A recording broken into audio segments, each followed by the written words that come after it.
Ang tunay na problema ng Pilipinas ay hindi ang gera sa Middle East, kundi ang pagwawaldas ng buwis. Mahigit 300 billion pesos ang mawawala sa ating ekonomiya ngayong taon dahil sa pagtaas ng presyo ng langis. Pero dahil sa pagwaldas ng pera nung wala pang krisis, ang ating pambansang utang ay lalampas na sa 19 trillion pesos. Kaya ito ang ilan sa mga dapat gawin. Bawasan ang gastos at pigilan ang mga maanumalyang transaksyon ng gobyerno. Pababain ang VAT at palitan ito ng mga mas progresibong buwis. Tanggalin ang mga miyembro ng kabinete at kanilang mga kasamahan na nagpapahirap sa mga Pilipino. At huwag kalimutan ang flood control. Huwag pumayag na ilihis ang usapan dahil korupsyon ang ugat ng ating mga problema. Hindi man kontrolado ng gobyerno ang presyo ng langis, kontrolado ng gobyerno ang paggastos at buwis. Huwag nating hayaang lalong lumubog ang ating ekonomiya at huwag masundan pa ang oil crisis ng debt crisis. Itigil ang pagwawaldas ng pera ng bayan. Yari. Oh. Buti pa itong bata, may plano eh. Ang dapat tanggalin yung mga taga-gabinete kasi yung hindi rin, alam mo, sa totoo lang, Lebiste, ang dapat tanggalin si Bongbong eh. Bakit? Sinabi na ni Inday Sara yan eh. Sabi ni Inday Sara, ito si Bongbong, walang kwenta to. Oo, walang kwenta. Nung ako DepEd Secretary, hindi niya ako binigyan ng direksyon. Ano yung dapat kong gawin bilang DepEd Secretary? Kasi siya man ang boss ko. Siya ang talaga sa akin. Oo. Hindi niya kami mini-meeting. So itong mga cabinet secretary na ito, kaya labo-labo sila because wala silang direksyon na nakukuha kay Bongbong Marcos. Oh. So sino dapat tanggalin? Yung mga cabinet secretary? Because kahit tanggalin mo yung mga cabinet secretary, palitan niya ng bago. Wala rin siyang direksyon na ibibigay. Wala siyang ibibigay ng mga instruction. Wala din, Libiste. Yari pa din tayo. Ganun pa rin. Same banana, sabi nga. Oo, kasi kung ganun pa rin ang gagawin ng presidente, hindi pa rin siya magiging hands-on at wala talaga siyang alam sa mga, kung paano susolusyonan at problema na ito. Hindi nga niya alam paano nagsimula. Magkakaproblema pa rin tayo kahit sino yung mga nasa gabinete. Ang problema talaga dyan yung driver eh. Oo, yung driver talaga ang problema. O, katulad nito. Asan na ba to? Nako. O, ito, yung sinasabi ko. Ayan, yan nga yung sinasabi ko. Yung pinakita ko na rin kahapon. O, mga kawatan talaga yung mga nasa gobyerno. O, bakit? Tingnan mo, meron pa tayong sapat na supply. Pero nagtaas na sila kagad. At alam nyo ba kung magkano ang kinikita ng bawat kumpanya ng langis dito sa Pilipinas sa pagtataas nila ng ganitong presyo? 3 billion per day. Ganun kalaki ang kinikita nila. So, sabi ko nga gago talaga itong mga nasa Pilipinas. Putyang ina, they saw the opportunity nung gera doon para meron silang dahilan na itaas yung presyo. Itaas yung presyo. Kahit na hindi pa naman dapat magtaas dahil enough pa naman yung buffer, itinaas na nila kagad kasi gusto nilang pagkakitaan ang mga Pilipino. Ninakawan na naman nila tayo. Ngayon, sabi nito ni Castro, wag niyong sisihin si yung pangalan nun? Garin. Wag daw sisihin si Garin kasi daw hindi na daw halos natutulog si Garin sa pagtatrabaho. Puta, wala kaming paki. Tatanga-tanga siya. Hindi na nga siya natutulog. Ang dami-dami pa nating problema. So, ibig sabihin, hindi niya kaya yung trabaho. Hindi pa pwedeng hindi namin siya sisihin. Siya ang nandiyan eh. Siya ang sekretary dyan eh. Sumablay eh. Yung parang Department of Tourism. Sino sisisihin natin sa Department of Tourism? Sa pagbaba ng turismo sa Pilipinas, sino sisisihin natin? Siyempre, yung sekretary ng Department of Tourism, kumikita naman nun eh. Bakit ngayon hindi? So, siya sisisihin natin. Dito rin sa Department of Energy, sino sisisihin natin? Kapitbahay ko? Dapat siyang sisihin natin dahil responsibilidad niya yan eh. Ngayon, hindi mo pwedeng sabihin na wag niyo siyang sisihin. Kawawa naman. Unong kawawa naman, pasahod ng taong bayan yan. Trabaho niya, natugunan itong mga issue na ito. At kung hindi sila nagnakaw sa taong bayan, dapat matugunan niya itong problema na ito. O hindi niya natutugunan yung problema, anong dapat nating gawin? Maawa kami sa kanya dahil hindi niya matugunan yung problema tapos hindi na siya nakakatulog? Paki namin. Ang ina niyan. Kami nga, wala na rin makain. Mga tao nga, naglalakad na. Yung mga tao, kahit bisikleta, walang pambili. Tapos maawa kami sa kanya. So sa kanya, maawa kami. So mga tao na apekto dahil sa kabobohan niya, hindi tayo maawa. Gago pala kayo. Panoorin natin itong sinabi ni Marcoleta ngayon. Ang gross income po per day is 3,039,130,000. Per day yan 3 billion ang kinita bawat araw ng mga oil companies. 3 billion. Niloko ang taong bayan. Niloko taong bayan. Oh, bakit? Oh, makikita natin dito, makikita natin doon sa ipinakita ko kanina. Ang Pilipinas ang may pinakamataas na pagtaas laki ng presyo. Tinalo pa yung ibang mga dito sa Pilipinas. Kupal eh. Hindi pa dapat magtaas, nagtaas na sila. Para saan? Para sa kita. 3 billion. Putang ina, criminal offense yan. Criminal offense yan. Tinarantado ninyo ang taong bayan. Sinong dapat sisihin dyan? Bakit pinayagan ng Department of Energy? Ba't pinayagan ng DTI yan? Ba't pinayagan ng Malacanang yan? Putsang inang yan. Baka kasabwat na naman kayo dyan. Oh, di ba? Walang hiya kayo? Oh. Ang gross income po per day is 3,039,130,000 per day. 3 billion, Mr. Chair.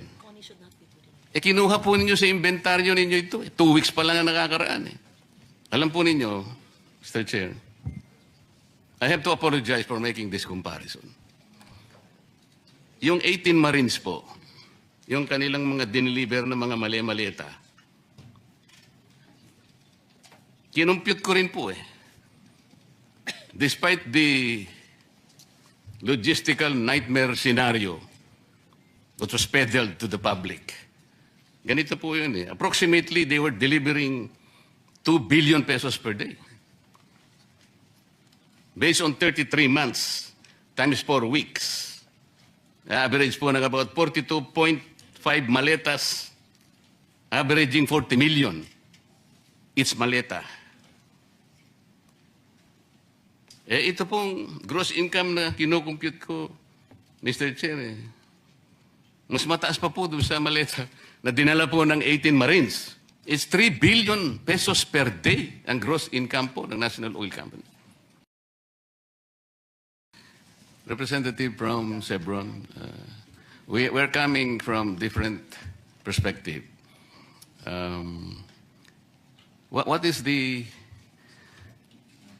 monthly consumption of the Philippines in terms of diesel? Diesel-wise, what is the national consumption? That's correct. Sabi po ng President, before the war broke out, we had 50 to 60 days of supply. Tama po. So after 2 weeks po, yung 55, tumaas po ng average sa 125. Kinuha po natin yun sa inventory, yung 125, sir. Tama po. Sir, you have to answer. Yes, sir. Okay. But I cannot speak for the others. Yes, sir. Kayo po yung sumagot kasi tinatanong ko yung Chevron, kayo po yung sumagot. Malinis malinis. Yung Chevron, meron silang stock. Good for 50 days. 2 weeks pa lang, 14 days. Nagtaas na ng 125. So, ibig sabihin, racket yan. Binili mo ng 50 pesos, halimbawa. Yung stock na yan, binili mo ng 50. Tapos, ibinenta mo ng 125. Putang ina mo ka. Tarantado kayo. Gago kayo. Okay man lang sana. Kung after 50 days, doon kayo nagtaas. Kasi naubos na yung binili nyong mura. Putang ina ninyo, sobra kayo. Sobra kayo. Parang bigas lang din yan. Nabili mo ng 20 pesos ang 1 kilo. Tapos, ibinenta mo sa mahirap. Ibinenta mo sa mahirap ng 125 pesos. Demonyo kayo. Tang ina nyo. Ganyan kayo kasatanas. Putang ina ninyo mga... At ito ang ba't yung sinisisi na naman kay Bongbong yan? Puta, pumayag siya Pumayag siya. Hindi basta-basta makakapagtaas yung mga yan kung hindi aaprubahan ng mga ahensya ng gobyerno. Ipa-a-approve nila yung mga taas presyo na yan. I-justify nila bakit tataas yung presyo. Putang ina niyan, ba't sila pumayag? Tarantado, di ba? Mga satanas, ganyang kademonyo. Puta, sabi ko nga sa inyo yung pagnanakaw sa flood control. Yung pinagkita, tangina, wala pa yan. Wala pa yan. May mga ganito pa. Oo, maniwala kayo.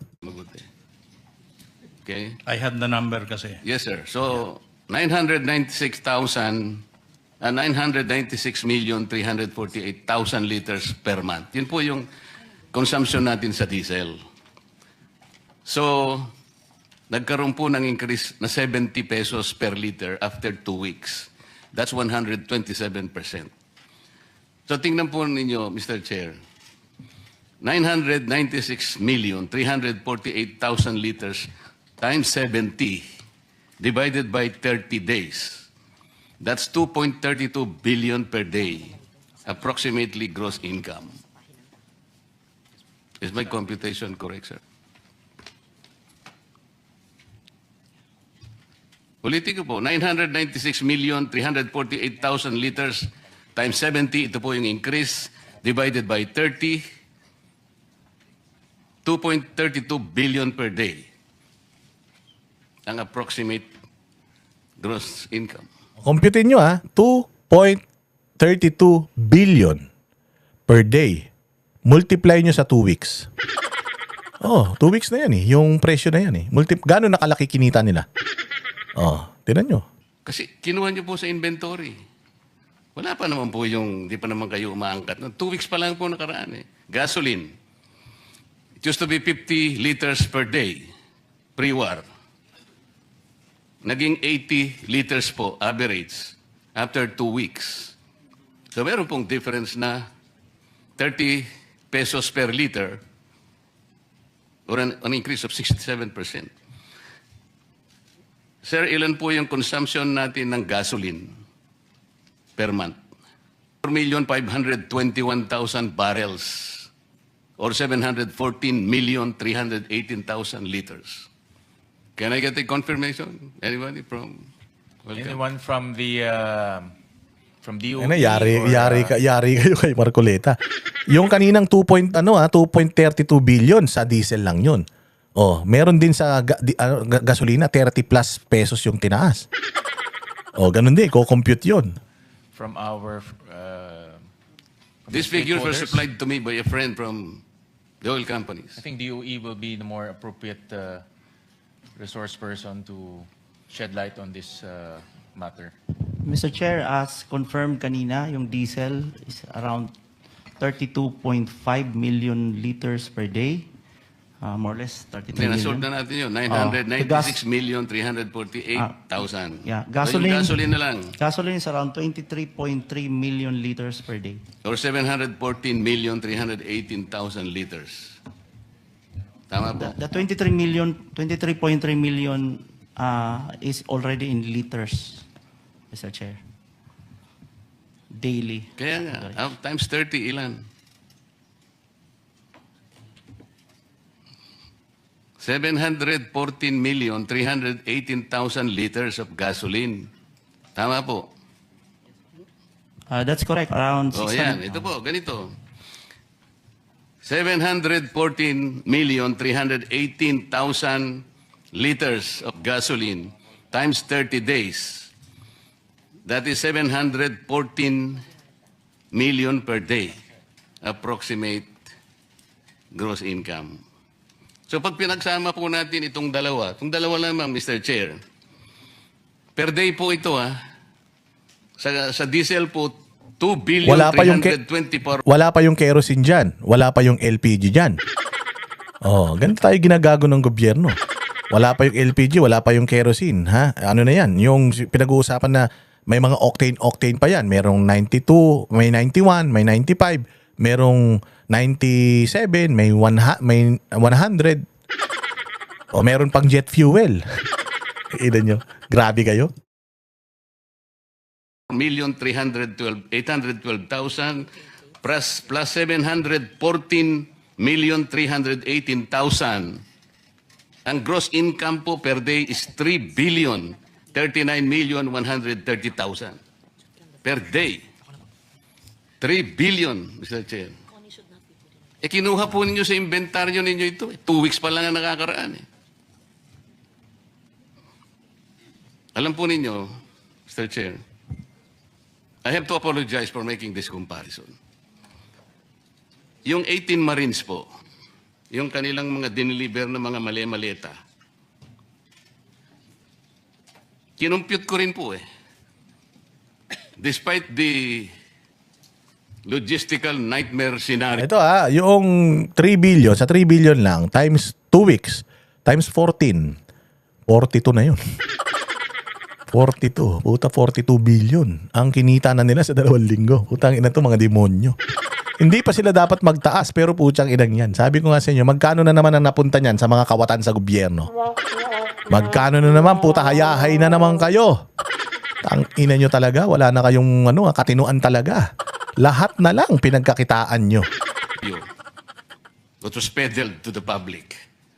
Ganito po yun eh. Approximately, they were delivering 2 billion pesos per day. Kinocompute ko, Mr. Chair, mas mataas pa po doon sa maleta na dinala po ng 18 Marines. Allegedly. Wala po akong inaano. I'm just trying to see. I mean, Nagets din nyo, mga kababayan, kung papaano nila tayo hinahayop dito mismo sa sarili natin bayan. Putang ina nyo talaga. Wala kayong tino. Tang ina nyo, mga demonyo kayo. Alam nyo, sabi ko nga sa inyo, mahihiya talaga si Satanas. Kaya naman pala ang Pilipinas tinawag na Gates of Hell. Putaragis yan. Bago pala talaga pumunta doon sa impyerno, dito ka muna dadaan. Tang ina niyan. Grabe, no? Grabe. Itong ginagawa niyo sa bayang Pilipinas. Diyos ko po. yung analogy lang po. Wala po kung pakialam kung totoo o hindi totoo yung sinasabi po doon sa sworn statement. That has yet to be investigated properly. Ang kwento ko po is 2 billion a day, yung sinasabi nila. Ang sabi ko nga po, I'm not saying that that is correct. That is yet to be investigated properly and in proper time. Pero ito pong sinasabi ko, it's 3 billion pesos per day ang gross income po ng National Oil Company. These are not my figures. Kita nyo? Ang ina, ganyan tayo. Ganyan tayo hayupin. Happy kayo? Inan yan.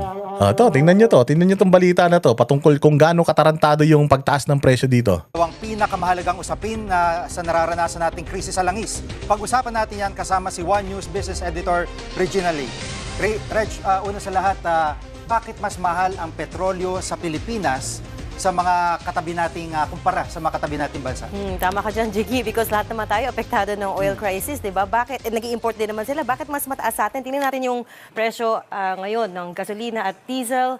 Ang Pilipinas ay nandito. As you can see, pinakamahal tayo, excluding Singapore, pinakamahal tayo sa gas, nasa 91 per liter na. Ang diesel naman, nasa 134 per liter na. Again, excluding Singapore. In-exclude ko ang Singapore dahil, of course, mataas siya, pero that's converted into peso. Malakas ang currency nila. At saka afford ng mga residente doon. Nagrereklamo din, pero kahit pa paano, malakas yung purchasing power nila, di ba? So, converted na kasi yan. Yung Indonesia pinakamura. may magandang reason dyan. So, your question is, I can give you at least 4 reasons bakit mas mataas yung presyo ngayon sa Pilipinas. Number 1 is yung tinatawag na economist na extreme exposure natin sa Middle East. Pati si Energy Secretary Garin, inamin na rin to, 99% ng crude natin galing sa Middle East. Gets nyo? 99% ng crude natin galing sa Middle East. Bakit? Meron naman pala sa Singapore makukunan. Bakit doon tayo kumukuha? Ngayon malaking talagang problema natin. Bakit? Kasi alam ng buong mundo na alyado natin yung Amerika. Syempre, kalaban ng Amerika ang Iran. Alyado tayo. Putsang ina niyan, pati tayo damay. Yan yung sinasabi ko sa inyo na kapag nagkaroon ng problema, gera dito sa diyan yung China tsaka yung Amerika. Dahil may mga base militar ang Amerika dito, pwede tayo talagang unahin ng China eh. So napakadelikado niyan. Kita mo ngayon. Alyado tayo ng Amerika. Ano nangyari sa langis natin? Tangina niyan, di tayo makakuha doon. Bakit? Di tayo makakuha doon. Alam nila, sino yan? Philippines. Ay putang ina, kaibigan ng Amerika yan. Lahat ng kaibigan ng Amerika kaway natin. Damay pati tayo. Tama, mali. Nga yung Strait of Hormuz, right? So, hindi makadaan.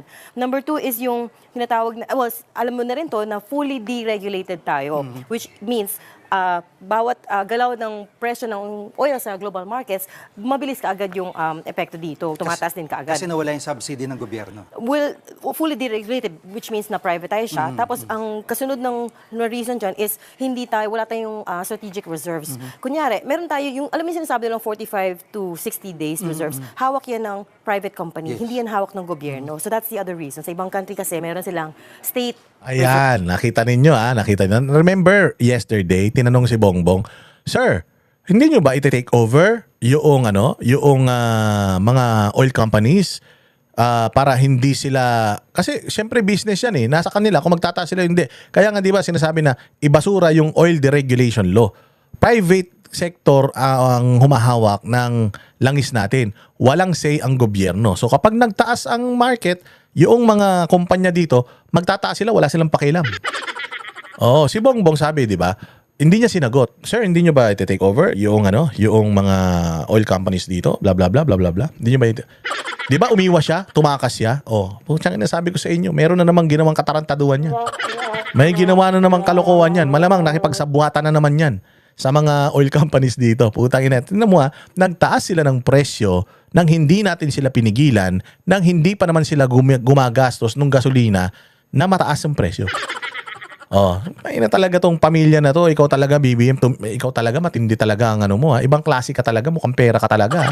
reserves, yung gobyerno mismo. Pangatlong reason is of course yung peso. We've seen it depreciate continuously. Tapos today, nagsarado siya sa 60.23, malapit na malapit sa record low. And pangapat na reason is yung budget natin. Masyado maliit yung fiscal space na tinatawag nila. So hindi tayo makapagbigay ng mas malaking ayuda at this point, ng mas malaking targeted subsidies at this point.